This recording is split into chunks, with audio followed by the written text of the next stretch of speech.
essa live de hoje que vai fazer muita diferença no seu raciocínio clínico.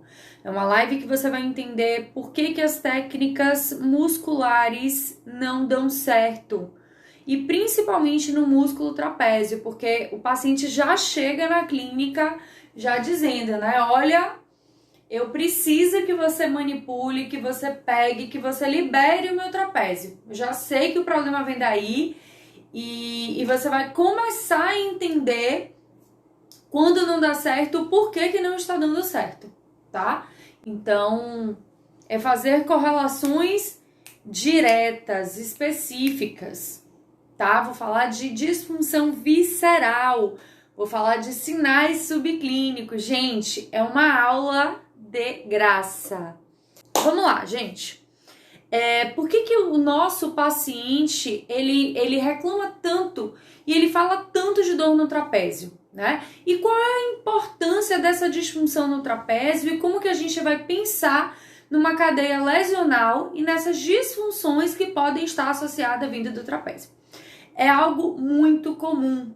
E a maioria dos pacientes que já tem uma dor crônica no trapézio, eles já falam que é algo que ele já sabe que ele vai lidar, que ele já sabe como lidar e como fazer, e não liga muito, já me acostumei meio com a dor, né?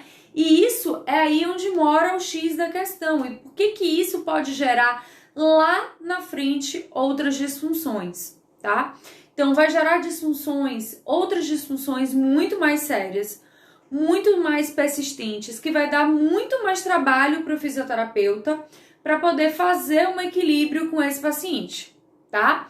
Então, o trapézio, gente, eu preciso lembrar de onde que ele vai, e aí eu consigo fazer correlações anatômicas e cadeia lesional, né, e direcionamento desse processo. Então, ele tem a inserção proximal na linha nucal superior. Então, gente, eu tenho aqui, ó, zona de contato com o osso occipital. E o que isso pode gerar e pode fazer? Uma tensão mantida, associada no trapézio, que é muito comum a gente ter, vai gerar redução de mobilidade onde? Na sutura lambidoida, na sutura occipitomastoida. Então, esse paciente que é um músculo enorme de zona de conexão, né? Que vai até o terço, que vai ao terço lateral da clavícula, que vai ao processo espinhoso, passando aí por C7 até 12. Então, um músculo que faz muita conexão e que está associado com a mobilidade. Então, principalmente nesse momento que a gente está vivendo, onde as pessoas estão muito mais tempo sentadas, muito mais tempo com a postura em cifose, com retração da cadeia anterior, né? Então, isso vai gerar uma retração mantida. Fato. Massa, Cibele. Então, eu já sei que o agulhamento a seco vai ali trabalhar muito bem a parte da disfunção musculoesquelética que está envolvida com o recrutamento dessa musculatura, correto? Parece que sim. Só que quando é que ele não vai dar um bom resultado? E qual é a relação que você vai fazer, criatura, dessa disfunção? Você vai pensar o seguinte: o que pode estar associado com as disfunções? Eu vou apresentar 3 linhas aqui pra gente. Boa noite, mames! Boa noite, Fábio! Que delícia ter vocês aqui. Nós temos algumas correlações. Por exemplo, a correlação somática, tá? Então, quando eu pensar, por exemplo, na área do ombro, nas disfunções pertinentes ao ombro, eu vou pensar em avaliar áreas como C7, T1 até 5, tá? E aí eu vou avaliar porque essas áreas de disfunções somáticas referem dor dessa região aonde? Na área interescapular e na área posterior do ombro. Então, sim, eu estou querendo te dizer que essa dor no trapézio pode ser uma relação da inervação, da parte somática. Então, a área do pescoço, a região superior do dorso, tá? Isso pode estar associada com essa disfunção somática. Então, não vai adiantar você ficar agulhando o músculo, trapézio, porque você não vai conseguir descer, você não vai conseguir trabalhar a causa da dor. Tá, professora, mas eu quero ir mais, eu quero entender quando é que isso está associado a uma disfunção visceral. Vamos lá? Vem comigo? Então você está querendo dizer, Cibele, que uma dor nos ombros, que uma dor a nível do trapézio pode estar associada a uma disfunção visceral? Sim. Por exemplo, gente, quem é que faz toda a conexão de vísceras que nós temos aqui na área abdominal com o tórax? O diafragma. Então, qualquer irritação no diafragma, gente, isso pode gerar uma dor, tanto no ombro quanto na lombar. E vocês vão entender quais os segmentos que estão associados a isso, tá? E não vai adiantar você ficar ali, ó, agulhando. E aí, quais são as vísceras que vão apresentar essa grande correlação de disfunção entre o ombro e a lombar, que pode estar sendo referida? Pâncreas, fígado, baço, vesícula biliar. E na parte mecânica, na estrutura óssea, você pode ter essa relação de dor no ombro, na torácica média, na dor lombar, tá? Então isso pode estar associado a essa tensão. Então por isso que avaliar essas disfunções, avaliar a respiração é algo tão importante para a gente fazer com o nosso paciente. É algo muito específico, tá, gente? E aí, o que é um padrão de dor visceral, gente? Ele é um padrão de dor gradual. Então, ele é progressivo, ele é cíclico, ele tem uma ação sistêmica e ele não melhora com o tempo. Então, se eu tenho uma dor no trapézio que eu atendi hoje e esse paciente retorna com o mesmo tipo de dor em 24 horas, com o mesmo peso, com a mesma alteração, isso pode estar associado a uma disfunção visceral. Então lembra aí, ó, disfunção visceral, a dor é cíclica, a dor é progressiva, tá? Ela não tem tempo de melhora, então ela só vai piorando. E aí pode estar relacionado, você já vai puxar a sua correlação de que o diafragma, por estar tão perto dessas vísceras, pode ser uma disfunção, uma inflamação, né, algum processo infeccioso dessa víscera que está gerando correlação nos ombros.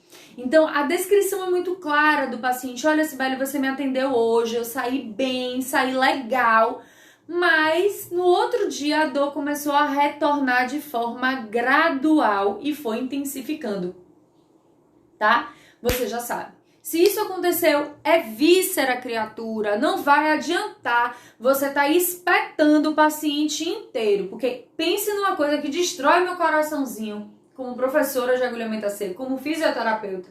É ver a galera enfiando 555 agulhas no trapézio, sem ter necessidade. Fazendo pistonagem, correndo risco de causar pneumotórax. Entendem a relação disso que eu tô falando? E a avaliação e o diagnóstico diferencial. Será que você fez as perguntas certas? Será que você conseguiu entender o que está associado com esse paciente? Ou será que você continua fazendo com a agulha o que você fazia com o TENS? Dói aqui, bota aqui. Será? Muitas vezes sim. Então não adianta você ter uma ferramenta super poderosa se você não sabe usar, se você não sabe avaliar. Então, gente, o mecanismo da dor visceral irradiada, ele não é bem compreendido. É algo que a gente estuda o tempo inteiro, é algo que a gente tem várias correlações de vários cientistas, mas o que nós sabemos é que pode estar associada essa disfunção visceral ao sistema somático. Entretanto, esses cientistas ainda não encontraram fibras nervosas nem nociceptor específico nos órgãos, tá? Então, é difícil a gente mensurar e direcionar de qual víscera vem, ou justificar, ou embasar, ou dizer certamente que vem visceral. É difícil isso pra gente, porque ainda não existe essa pesquisa ampla, ainda, tá? ainda. Então, muita gente aí, né? Eu trabalho apenas com publicação científica. Se limita apenas em ter e ver e direcionar o atendimento se tem publicação ou não. E esquece da anatomia e da fisiologia, certo? Então, o que eu estou falando aqui está embasado nesse contexto, na anatomia e na fisiologia. Então, não existe esse nociceptor específico, mas eles fazem uma correlação pelas fibras viscerosensitivas que ascendem o sistema anterolateral para o tálamo, com fibras que fazem projeção para várias áreas do cérebro. Então, por isso que a dor visceral ela é difusa. Então, o paciente não sabe muito bem te dizer. Ele diz assim, olha, é por aqui, mas ele não sabe te especificar, te direcionar exatamente o que é. E aí eu vou trazer 3 possibilidades que vêm sendo levantadas sobre a dor visceral, sobre o aspecto visceral, que justifique essa alteração visceral, beleza? O primeiro deles, gente, é o desenvolvimento embriológico. Quando a gente está lá no processo de formação, nas semanas, né, como um embrião, nosso desenvolvimento, a gente está tão pequenininho que ele acontece tudo numa zona só. Então, toda a área que teoricamente seria o tórax, você tem o intestino, você tem o fígado, você tem o estômago. E isso vai e continua acontecendo, certo? Continua ali se desenvolvendo, depois ele desce. Só que parece que esse tempo em que desceu fica a zona de percepção do sistema embriológico, né, correlacionada lá ao tecido embriológico. Por isso que muitas vezes você tem uma dor do intestino no tórax, que isso pode ser um padrão correlacionado ao desenvolvimento embriológico. E aí tem citado nesse livro aqui, ó, Diagnóstico Diferencial de Goodman, que é um excelente livro, é um livro que eu utilizo muito na minha prática clínica, nas minhas aulas, no meu direcionamento. Ele fala que foi feita uma ressonância magnética funcional e foi visto que a dor visceral, ela demonstra uma ativação do giro pós-central e inferolateral. Ou seja, a dor parece estar correlacionada com o que eu acabei de falar, para onde o órgão estava no desenvolvimento fetal. E os nervos persistem em direcionar essa informação para onde eles estavam, tá? Então, essa é a primeira correlação da víscera, que é o desenvolvimento embriológico. A segunda parte do raciocínio chama-se inervação multissegmentar. Essa inervação multissegmentar, ela faz toda a correlação com o sistema nervoso autônomo, faz parte do sistema nervoso periférico. Então, a dor visceral para a área somática, para o corpo, né? Direcionando esse aspecto da inervação. E aí é preciso que a gente vá avaliando quais áreas, ali passeando por toda a parte de inervação para que a gente vá entender. E a terceira correlação é a pressão direta e via de compartilhamento. Olha só, essa relação está associada ao que eu comecei falando, a muitas vísceras estarem próximas ao diafragma, né? E aí, qualquer compressão do diafragma, alteração dessa funcionalidade, vamos falar assim, essa dor ela vai irradiar para uma outra área, como por exemplo, o ombro. Então, olha só como a gente está passeando e saindo daquela relação apenas de músculo. E aí? E aí, que isso quer dizer que você precisa cada vez mais se debruçar no diagnóstico diferencial. Nos meus cursos, eu falo sempre que você precisa fazer perguntas subclínicas.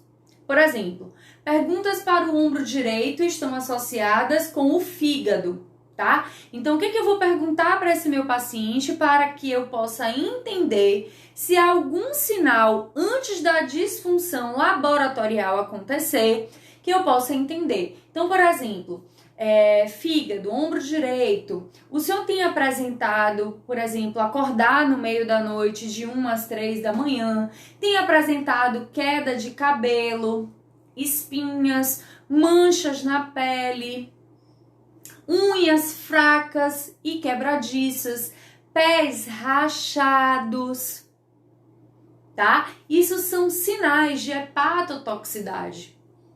hemorroida, sobrecarga de fígado e estômago. Então, nós estamos trabalhando desses 3 processos, tá? O embriológico, a inervação segmentar e a pressão direta e vias compartilhadas. Só que o paciente, criatura, ele não vai chegar para você dizendo: olha, minha dor do trapézio, minha dor do meu ombro direito está associada à minha compressão do fígado, ao meu mau funcionamento do fígado, ou gordura no fígado, ou sei lá o quê. Então, você tem que fazer a pergunta certa. Porque se dentro dessas perguntas houverem muitas respostas positivas, você vai começar a entender que se trata de uma disfunção visceral. E aí, o agulhamento a seco possivelmente não vai fazer muita diferença no quadro dele, certo? Não vai fazer. E você vai ter que encaminhar ele possivelmente para a nutrição, você vai ter que encaminhar ele para a osteopatia, para alguém que faça trabalhos viscerais. E aí o paciente vai começar a ter respeito, confiança, credibilidade. Durante muito tempo, sabe, gente, eu ficava pensando que ter o respeito, a credibilidade, a possibilidade do meu paciente, ela estava apenas associada a resultado. Então, eu vou entregar a melhora para ele e ele vai, em contrapartida, ficar comigo para sempre, né? Ter essa relação eterna. E eu comecei a ver que não. Então, quando eu comecei a dizer assim, olha, eu acho que essa disfunção sua está associada com a parte visceral, olha, eu quero um exame de imagem tal, eu quero uma avaliação do colega tal. Quando eu comecei a fazer esse trabalho com o meu paciente, quando eu comecei a explicar, né, quando eu comecei a direcionar, meu paciente começou a me respeitar, começou a me ver como referência, como alguém que estuda para atender. Então, hoje, por exemplo, eu atendi uma paciente com muita síndrome do intestino irritável, muita dor na lombar, dor de cabeça, dor na cervical, muita tensão. E eu comecei a explicar isso que eu tô falando para vocês. Falei de desenvolvimento embrionário, falei de inervação multissegmentar, pressão direta e vias compartilhadas, para que ela entendesse o porquê que eu estava trabalhando o intestino, o fígado, o estômago e o que isso tudo tinha a ver com a dor no trapézio dela. E por que eu não tinha colocado a agulha inicialmente e sim investido na parte visceral. Entende essa relação? E isso, gente... Nossa, ela falou, olha, eu vou em São Paulo, mas eu volto para você continuar a sua linha de raciocínio, para poder você fazer o seu tratamento, porque em um atendimento eu parei de ir no banheiro, minhas fezes ficaram lindas e maravilhosas, eu não tive mais dor de cabeça, eu não senti dor mais na área da minha hemorroida, na minha hemorroida. Então, em um atendimento, foi o atendimento apenas? Não, foi o diagnóstico diferencial, foi o direcionamento que eu dei para essa minha paciente. Então, falei do trapézio direito, agora eu vou falar do trapézio esquerdo. Quando o paciente chega, que você faz as técnicas miofaciais, que você faz o agulhamento a seco e essa dor volta de forma cíclica e que não melhorou com o tempo, ataca no estômago, avalie o estômago. E os sinais subclínicos associados ao estômago está dor de cabeça, dor de garganta, afonia vocal. Oi, Vi! Afonia vocal, ou seja, perda vocal. Disfonia, que é rouquidão, sensação de queimação, tá? Isso está associado lá. Então, piora, por exemplo, a alimentação, a sensação dessa dor pior de 7 às 9 da manhã, que está associada ao ciclo de funcionamento do estômago, certo? Então, olha quanta coisa agora você tem para perguntar. Você tem várias perguntas para saber direcionar você. Então, não, olha, Sibeli, a minha dor movimenta quando eu estou em pé, a minha dor, ela piora, né? Quando eu estou dirigindo, quando eu estou exercendo a minha função. Massa, músculo, vou atuar, vou direcionar, vou melhorar o meu paciente. Então, o agulhamento a seco não é e nunca foi e nunca será a ferramenta que vai fazer com que você não precise de um diagnóstico diferencial, que você apenas agulhe. Não vai, gente. Não vai. Você precisa entender e ir mais além. Você precisa correlacionar esses pontos, tá? Então, entenda esse processo. Observe onde ele acontece, como que ele acontece, que aí sim o resultado vai vir legal. Alguém aqui já agulhou o trapézio e no outro dia, com 24 horas, ou o trapézio ou algum outro músculo, e o paciente voltou com a mesma dor? Alguém já apresentou? E alguns alunos me mandam mensagem assim, desesperados. Nossa, professora, fiz o agulhamento hoje, não teve bom resultado, não aconteceu. Eu falo, peraí, e a sua avaliação? Foi bem direcionada? Era visceral ou era muscular? Tá? Vocês já sabem, nosso encontro às quartas-feiras, às 20h17. Faça bom uso do que você aprendeu aqui hoje de forma gratuita. E eu te vejo na próxima semana. Um grande beijo!